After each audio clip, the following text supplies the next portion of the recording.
23 ans après les génocides perpétrés contre les Tutsis, c'est également 23 ans d'un combat sur le plan juridique, mais également sur le plan politique. Plus d'1 million de victimes du génocide perpétré contre les Tutsis. Les responsables de ce génocide, certains sont en prison ici au pays, d'autres sont encore en cavale, que ce soit sur le continent ou encore ailleurs dans le monde. Mais c'est dans ce combat, justement, sur le plan judiciaire, que nous allons nous consacrer dans cet entretien. Et pour comprendre le travail qui est fait en dehors du Rwanda, dans cette volonté de retrouver la justice pour les rescapés du génocide, mais également pour les victimes du génocide, nous avons des gens qui travaillent sans relâche pour que la justice soit faite.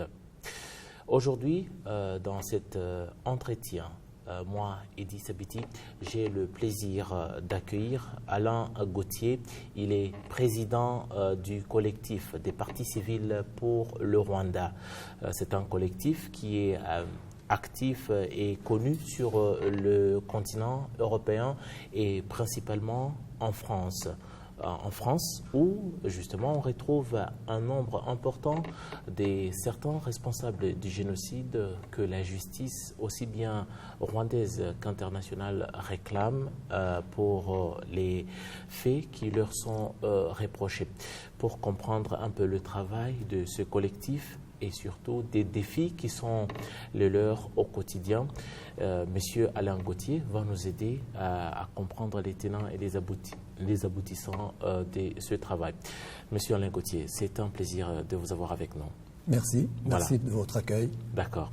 Alors, je disais que le travail du collectif des partis civils pour le Rwanda, c'est depuis novembre 2001 que vous êtes né, que le collectif est né. Pouvez-vous un peu nous brosser le tableau du travail et surtout de la mission que vous vous êtes fixée en lançant ce collectif, justement? Oui, alors le collectif des partis civils pour le Rwanda, donc le CPCR, en France, a été créé au lendemain du procès, du grand procès de Bruxelles, qu'on a appelé le procès des 4 de Boutaré. Et c'est à ce moment-là qu'avec mon épouse, entre autres, on a réfléchi, Dafrosa, voilà,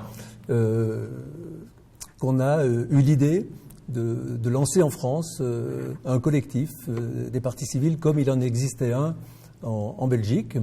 Et voilà, ça fait donc un bon nombre d'années que nous avons déposé un nombre important de plaintes. Je crois que le CPCR a dû en déposer plus d'une vingtaine, parmi toutes celles qui sont à l'instruction aujourd'hui au pôle crimes contre l'humanité, au tribunal de grande instance de Paris. Et c'est tout ce travail, à la fois un travail d'enquête, d'abord de recherche des personnes qui sont soupçonnées d'avoir participé au génocide et qui résident en France, et puis ensuite un travail d'enquête ici sur le terrain, au Rwanda. Et ensuite, eh bien, nous déposons des plaintes grâce à l'aide de nos avocats, et les juges d'instruction qui sont en charge de ces dossiers viennent en commission rogatoire pour instruire les plaintes que nous avons déposées. Toutes les plaintes que nous avons déposées ont été reçues et c'est pour nous déjà une satisfaction importante. Voilà. Justement, parlant des plaintes que vous avez déposées, il y a également des procès qui se sont suivis par la suite, notamment le procès Pascal Simbikangwa, il y a également Tito Barahira et Octavien Genzi. Vous avez parlé de 20 plaintes, mais êtes-vous satisfait de ce qui est fait par la justice française aujourd'hui par rapport aux plaintes que vous avez déposées? Bon, alors, je dirais que notre position est un petit peu mitigée parce que nous n'avons cessé depuis, je dirais, quasiment 20 ans de dénoncer à la fois les lenteurs de la justice française, les freins politiques qui pouvaient y avoir aussi, parce qu'il suffit, par exemple, de ne pas donner les moyens à la justice de fonctionner pour que la politique s'en mêle. Alors maintenant, il est vrai que depuis 2012, depuis la création de ce pôle crime contre l'humanité au TGI de Paris, les choses bougent effectivement, et on a eu la satisfaction effectivement, d'abord en 2014, d'avoir le procès en assises de Pascal Simbikongwa, qui a été condamné à 25 ans de prison. Il a fait appel, et son procès d'appel a eu lieu tout récemment, puisque le 3 décembre dernier, la cour d'assises de Bobigny en France a confirmé cette condamnation à 25 ans de prison. Et puis on a eu aussi la même année, entre le mois de mai et le 6 juillet 2016, un grand procès aux assises de Paris, donc il concernait effectivement les deux anciens bourgmestres de Cabarondo, Octavien Guinzi et Tito Barreira. Et là, effectivement, on a eu aussi l'immense satisfaction de voir ces deux anciens bourgmestres condamnés à la prison à perpétuité pour génocide et complicité de crimes contre l'humanité. Je crois que tout le monde n'a pas pris la mesure de ces événements-là. 2016 a été pour nous une année pleine. Barreira et Guinzi, c'est un procès qui a duré 9 semaines, au cours desquelles j'ai participé à toutes les audiences afin de pouvoir faire des comptes rendus quotidiens de tout ce qui s'est passé au procès, et 6 semaines pour Simbikongwa. Donc c'est vraiment pour nous une sorte de travail à temps plein, et je crois qu'il est important, tout en dénonçant tout ce qui n'a pas été fait à temps, parce que c'est ça le problème surtout, mais tout en dénonçant ces lenteurs de la justice française, il faut aussi être capable de reconnaître quand de bonnes nouvelles nous arrivent. Voilà. Et alors, justement, sur ce point, on se poserait la question, qu'est-ce qui a été l'élément déclencheur? Pourquoi cette lenteur au cours de toutes ces années, mais que les choses se soient mises en marche tout d'un coup et que ça avance à un rythme assez satisfaisant? Pourquoi? Qu'est-ce qui a changé? Vous savez, on est obligé de revenir aux origines du génocide et au rôle que le gouvernement français de 1994 a joué dans ce génocide. D'abord auprès du président Habyarimana, en lui apportant son soutien. Puis pendant le génocide, nous dénonçons une complicité du gouvernement français, pas de la France parce que les Français n'étaient pas au courant, mais du gouvernement français de l'époque, une complicité diplomatique, financière, militaire, avec le pouvoir Habyarimana d'abord, puis le gouvernement qui a mené à son terme le génocide. Et donc, il est évident que beaucoup de gens en France n'étaient pas très favorables à voir des dossiers concernant le génocide des Tutsis arriver comme ça à la lumière devant le peuple français et les journalistes. Donc, j'ai évoqué tout à l'heure, il est très facile, même si les pouvoirs sont séparés, il est très facile d'étrangler, je dirais, le fonctionnement de la justice, simplement en ne lui donnant pas les moyens de fonctionner. Et c'est véritablement à partir de 2012, du 1er janvier 2012, que 3 juges d'instruction à temps plein ont été nommés. Alors, nous, là encore, pour nous, ce n'est pas suffisant. 3 juges d'instruction, nous estimons que ce n'est pas suffisant. Il y a aussi, je crois, une dizaine de gendarmes français qui s'occupent de ces dossiers et qui régulièrement viennent ici au Rwanda enquêter sur les plaintes que nous avons déposées. Voilà. C'est comme ça qu'on a abouti à ces 2 procès. Tout récemment, là en janvier, les juges d'instruction nous ont annoncé la clôture de l'instruction dans une autre affaire que nous avons initiée. Il s'agit de Claude Mouhaïmana, qui est un Interahamwe de Kibouye, et on espère que d'autres clôtures d'instruction vont nous être annoncées, en particulier concernant Kibouye, parce qu'il y a une autre personne qui est poursuivie de Kibouye, qui est le docteur Charles Touagira, et je pense qu'il ne pourra pas, vu la connaissance que j'ai du dossier, il ne pourra pas non plus échapper aux assises.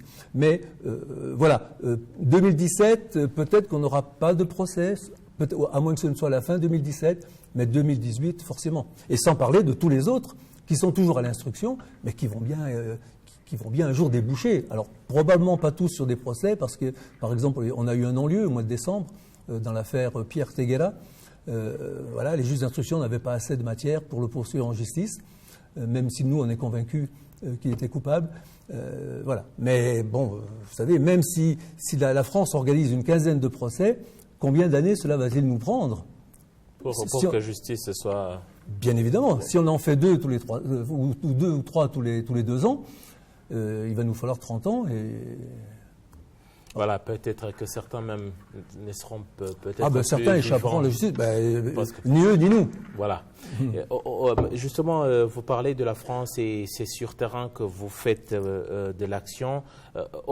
Aujourd'hui, si au Rwanda, les citoyens ordinaires se posent la question, comment est-ce que les Français, qui n'ont rien à voir avec la politique en tout cas, combien savent-ils du génocide perpétré contre les Tutsis au Rwanda et l'implication justement de leur gouvernement ou de certains responsables de l'époque dans ce qui s'est passé au Rwanda.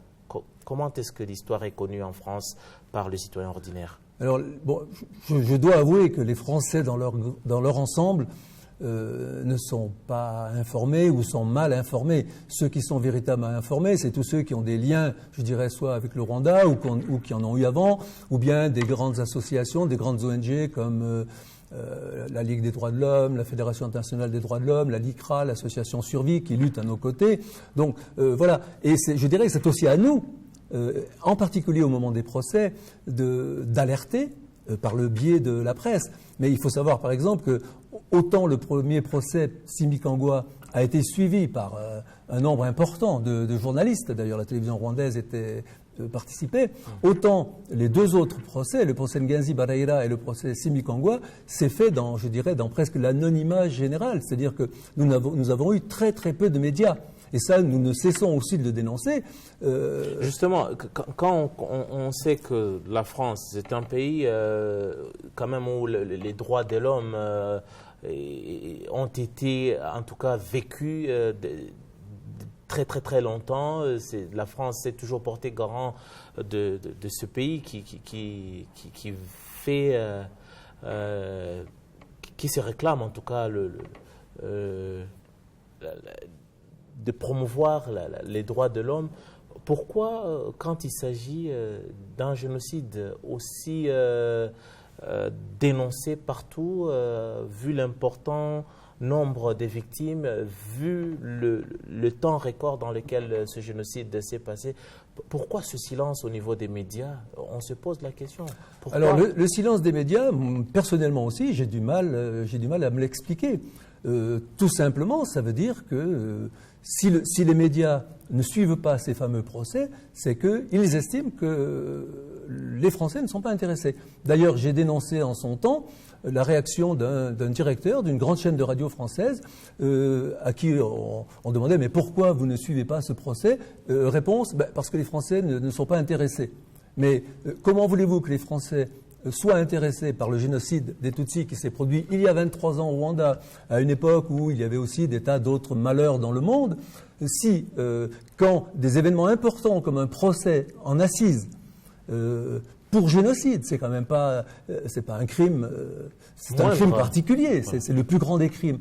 Mais si certains directeurs de grands médias estiment que les Français ne s'y intéressent pas, c'est leur faute. C'est leur faute. Et nous nous battons aussi pour que, effectivement, les médias s'y intéressent. Et moi, personnellement, si j'ai fait l'effort, et Dieu sait si ça m'a demandé un effort pendant ces deux procès, de rédiger tous les soirs des comptes rendus de toutes les audiences, c'est bien parce que les médias étaient absents de ces procès. Et c'était la seule façon d'informer, au moins ceux qui s'y intéressaient. Mais ça, c'est aussi un grand combat. Voilà, informer, à temps et à contre-temps, d'autant que parfois ceux qui informent de travers. On trouve des gens négationnistes, qui réécrivent l'histoire, qui désinforment, et ça se produit tout le temps. Justement, je parlais de la connaissance du public, aussi les challenges que vous rencontrez sur terrain.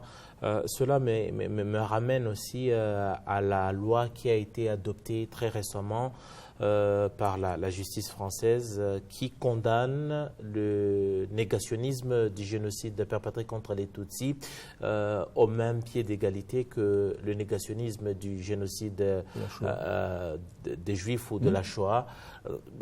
Qu'est-ce que cela signifie pour vous en tant que collectif des partis civils pour le Rwanda? Est-ce un succès? Est-ce un début d'une grande victoire? Oh ben écoutez, on ne peut que saluer cette décision.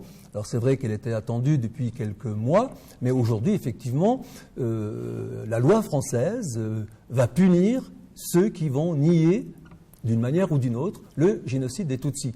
Donc c'est vraiment quelque chose d'essentiel. Maintenant, qu'est-ce qui devait suivre maintenant? Ah ben après, si vous voulez, tous ceux qui vont prendre la parole, et en particulier tous ceux nos opposants, peut-être qu'ils vont réfléchir à deux fois lorsqu'ils vont dénoncer le travail que nous faisons, parce que ils risquent de tomber sous le coup de la loi. Hein.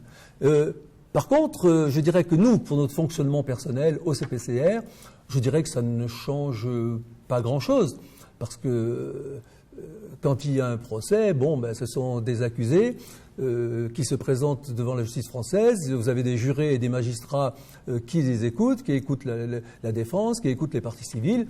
Et voilà, le procès se déroule. La France a déjà condamné pour génocide, donc il n'y a plus à prouver. Nous demandons simplement que la France continue de juger ces personnes soupçonnées d'avoir participé au génocide et qu'elle le fasse, je dirais, le plus rapidement possible, parce que nous ne cessons aussi de le dire, le temps joue en faveur des bourreaux. Le temps efface les mémoires, et on voit bien, je suis venu cette fois-ci aussi pendant 5 semaines au Rwanda avec des dossiers dans mes bagages, mais j'ai de plus en plus de mal, nous avons de plus en plus de mal à trouver des témoins contre ces personnes qui sont en France, et malheureusement, je crains qu'un certain nombre de ceux dont nous avons même, et le nom, et les adresses, et tout ce qu'il faut, je crains que nous n'arrivions plus à les poursuivre en justice par manque de témoins. Et ça, pour moi, c'est quelque chose d'extrêmement grave. Hein. Alors c'est vrai qu'on pourrait se contenter, on pourrait se dire, bon, il y a encore 25 plaintes déposées, ça va nous occuper un bon nombre d'années. C'est vrai. Mais certaines personnes, on en est sûr maintenant, échapperont à la justice. Voilà. La justice, justement, vous focalisez aux responsables du génocide, principalement des Rwandais ou des nationaux qui ont participé, que ce soit d'une manière directe ou indirecte, que ce soit à la planification ou à l'exécution du génocide. Mais ces Rwandais ont bénéficié d'une aide étrangère et particulièrement de certains responsables de l'époque du gouvernement français. Qu'est-ce que vous faites dans votre combat au niveau de la justice pour que ces gens aussi, ces Français, pour certains qui sont encore vivants, qu'ils répondent aussi de leurs actes, que ce soit des erreurs, comme certains le disent, politiques, mais quand même qu'ils aient un mot à répondre à la justice. Qu'est-ce que vous faites dans ce sens ? Si vous voulez, nous sommes quand même une toute petite association avec des moyens très limités, en particulier des moyens financiers très limités. Donc, nous n'avons pas comme objectif de poursuivre d'autres personnes que les Rwandais qui auraient participé au génocide et qui sont en France. Parce que nous ne pouvons pas. Nous avons plusieurs avocats qui travaillent à notre service. De plus en plus, ils vont devoir le faire bénévolement parce que nous n'arrivons pas à financer nos procès. Nous n'arrivons pas à trouver l'argent nécessaire pour financer les procès. Le procès Simbi-Kangwa, par exemple, nous avons donné très peu d'argent à nos avocats parce que nous n'en avions pas.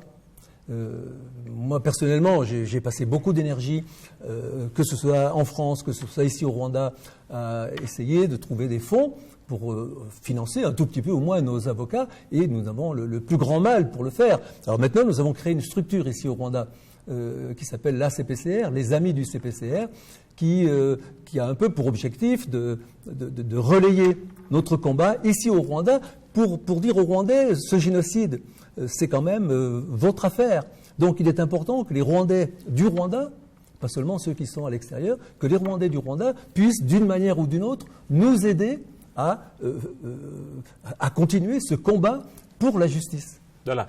Vous voulez dire que ces responsables de l'époque du gouvernement français, c'est des gros poissons qui ne sont pas à votre portée. Alors, que doit-on attendre? Les choses doivent se finir c'est terminé comme ça? Non, il y a d'autres. Ne doivent-ils pas répondre un rendre jour des ou l'autre? comptes. Ben si, l'idéal, ce serait qu'effectivement, un jour, ils rendent des comptes. Qui devrait le faire? Ah ben alors, des citoyens français ou d'autres associations. Il y a d'autres associations qui le font. Par exemple, je pense il y a des plaintes qui ont été déposées contre des militaires français de l'opération turquoise qui auraient commis des viols à Bicessero ou ailleurs, enfin dans la région qui était la partie ouest du pays. Bon, mais ça, nous n'avons pas pu nous lancer dans ce combat-là pour la simple et bonne raison que déjà nous passons toute notre existence dans ce combat pour la justice concernant ceux qui ont commis, les Rwandais qui ont commis le génocide et qui sont en France. Franchement, nous ne pouvons pas faire mieux. Mais bien sûr, nous sommes du côté aussi de ceux qui attaquent politiquement. Mais ça, c'est beaucoup plus compliqué. C'est beaucoup plus compliqué. Comment voulez-vous arriver à déposer une plainte contre Juppé, Védrine, enfin tous les Péans et compagnie, tous les tenants, je dirais, de ceux qui nous considèrent comme l'anti-France? Parce que nous, au sein du collectif, à tous les procès, et moi en particulier, on m'a présenté comme le bras droit du président Kagame, etc., que je n'ai jamais rencontré pour parler du génocide. Mais c'est comme ça qu'on est perçu par nos adversaires. Bon, c'est tout. Et ça vous décourage pas? Ah non, du tout. Vous savez, ils ont tellement raconté de mensonges et de calomnies même sur nous. On a même eu des menaces, même de mort, pour nous, pour nos enfants, pour nos petits-enfants. Voilà, on vit avec ça. Mais de toute façon, la peur ne doit pas être dans notre camp. La peur, nous n'avons pas le droit d'avoir peur. Nous savons que la cause que nous défendons, la cause des victimes, la cause des rescapés est une cause juste. Et quoi qu'il en soit, nous n'avons pas peur. C'est pas à nous. La peur, elle doit être dans l'autre camp. Et je dois vous dire quand même que depuis l'année dernière, depuis la condamnation, les 3 condamnations qu'il y a eu en France l'année dernière, je trouve que nos adversaires se font un peu plus discrets. Et justement, avec la loi qui a été adoptée, vous pensez que ça va aussi limiter la présence ou la visibilité de certains négationnistes? Bien sûr, ça va forcément les faire taire, ou alors c'est qu'ils sont inconscients. Maintenant, ils prendront des risques le jour où ils vont nier le génocide des Tutsis. Bon, maintenant, vous en avez qui sont quand même malins pour nier. Ils nient tout en niant. Bon, ce sera à l'appréciation des juges d'instruction lorsqu'ils seront saisis d'une affaire sur le négationnisme. Voilà. Bon, voilà. J'aimerais aussi qu'on revienne un peu sur un sujet que vous avez évoqué tout à l'heure, la plateforme que vous avez créée ici au pays pour justement sensibiliser peut-être pour une mission un peu plus précise ici au Rwanda. Vous pouvez nous en parler un peu plus de cette plateforme que vous avez créée ici au Rwanda? Oui, donc effectivement, c'est une ONG de droit rwandais qu'on a créée il y a un peu plus d'1 an, et dont le président est M. Ezekias Rwabuhihi, et qui, à l'origine, si vous voulez, on avait créé cette association surtout pour permettre aux Rwandais de nous aider financièrement. Alors je sais que il y a eu un gros travail pour conscientiser, pas encore la population, mais en tout cas au moins un nombre important de responsables politiques du Rwanda. Je sais que le président de l'ACPCR, c'est-à-dire les amis du CPCR, M. Rwabuhihi, a fait de nombreuses démarches auprès de sénateurs, de députés, de responsables politiques. Je dois dire qu'il a toujours été bien reçu. Maintenant, j'avoue qu'on aimerait un peu plus d'actes concrets par rapport à ce. Voilà, c'est bien d'avoir le soutien moral, mais aussi le soutien financier. Et puis voilà, oui, c'est important. Voilà. C'est important. Donc nous comptons beaucoup sur cette association. Alors je n'en fais pas partie, bien sûr, mais j'en suis à l'initiative et je fais confiance à tous ceux qui ont créé cette association, à leurs responsables, pour mener à bien ce travail. Alors d'aide au CPCR en France, mais aussi ici de soutien aux rescapés. voilà, travaillent en lien avec la CNLG ou peut-être Ibuka ou d'autres associations. Justement, vous en arrivez au point où je voulais évoquer votre collaboration, le collectif des partis civils pour le Rwanda, sa collaboration à la base avec Ibuka et également la Commission nationale de lutte contre les génocides, la CNLG. Comment ça se passe dans ce combat Oui, alors c'est une collaboration, je dirais, un petit peu ponctuelle, au coup par coup. Pour l'instant, il n'y a pas eu beaucoup de travail en commun. On a signé une convention avec la CNLG l'année dernière. Bon, voilà, c'est tout, je dirais, c'est à développer. Les actions en commun sont à développer. Et je pense que l'ACPCR, précisément, qui est implanté ici au Rwanda, aura l'occasion peut-être de travailler encore plus étroitement avec les associations de victimes, la CNLG, Ibuka. Tout le monde y a intérêt. Hein. Mais moi personnellement, bon, je viens très souvent ici au Rwanda, mais j'habite en France et je ne peux pas suivre au jour le jour tout ce qui se fait ici. C'est la raison pour laquelle j'espère que l'ACPCR va être un bon relais à la fois pour ce que nous faisons en France, au sein du CPCR, mais aussi pour tout ce qu'il y a à faire ici, parce que on a eu très récemment, cette semaine, on a eu des contacts avec une autre association qui s'appelle Rwanda Avenir, qui vient de publier des cahiers de la mémoire, qui vont être publiés en France là, à la fin du mois. Et j'espère que l'ACPCR va créer des liens relativement étroits avec cette petite structure qui réunit des veuves du génocide et qui ont commencé déjà à écrire leurs souvenirs du génocide, parce que ça, c'est quelque chose d'extrêmement important. Il faut que tous ceux qui savent tous ceux qui savent sur ce qui s'est passé, leur expérience pendant le génocide, il est absolument essentiel que ces choses-là soient consignées. Même si ça ne sert pas un jour en justice, ça pourrait l'être. Pour garder la mémoire. C'est très important pour les générations à venir, parce que le Rwanda, qui se reconstruit actuellement, ne doit pas se reconstruire sur des bases qui seraient fausses ou qui ne seraient pas solides. Et la transmission de la mémoire, pour nos enfants, pour nos petits-enfants, eh bien, c'est quelque chose d'essentiel. Voilà. J'aimerais aussi savoir, comme vous êtes opérationnel et plus, disons, plus visible en Europe, et particulièrement en France, quel est l'apport de la diaspora en France ou alors en Europe d'une manière générale dans votre combat? Vous recevez assez de soutien, que ce soit moral ou financier, dont on parlait Non, tout à l'heure? je ne vais pas vous mentir. La collaboration est difficile. Nous n'avons pas, malheureusement, mais c'est comme ça, toutes les diasporas sont un petit peu, je dirais, compliquées. Mais je dois vous avouer que nous ne recevons pas l'aide qu'on pourrait attendre de tous les membres de la diaspora. Alors probablement que tous ceux qui sont à l'étranger ont aussi leurs propres problèmes, leurs propres soucis, élever leurs enfants, s'occuper de leur famille, etc. Le soutien pourrait être beaucoup plus important. Mais ceci dit, c'est comme ça. Est-ce que aussi vous les approchez pour faire connaître votre travail? Est-ce que combien en savent-ils sur votre travail? Oh non, la diaspora connaît le travail du collectif des partis civils. Maintenant, entre connaître, s'y intéresser et puis participer activement, vous savez, on en discutait avant l'émission, c'est quand même une activité qui nous prend notre existence entière. Je suis maintenant retraité depuis 3 ans. Mais pendant 15 ans, il fallait que j'associe et mon travail de professeur de français, chef d'établissement dans un grand établissement de Reims, et puis en même temps toutes les activités du CPCR. Donc c'est quelque chose qui prend toute l'existence. Et on ne peut pas demander à tout le monde, je pense, d'accepter de se consacrer comme ça à temps plein. Nous, il y a 17 ans, on a fait le choix de nous engager en créant le CPCR.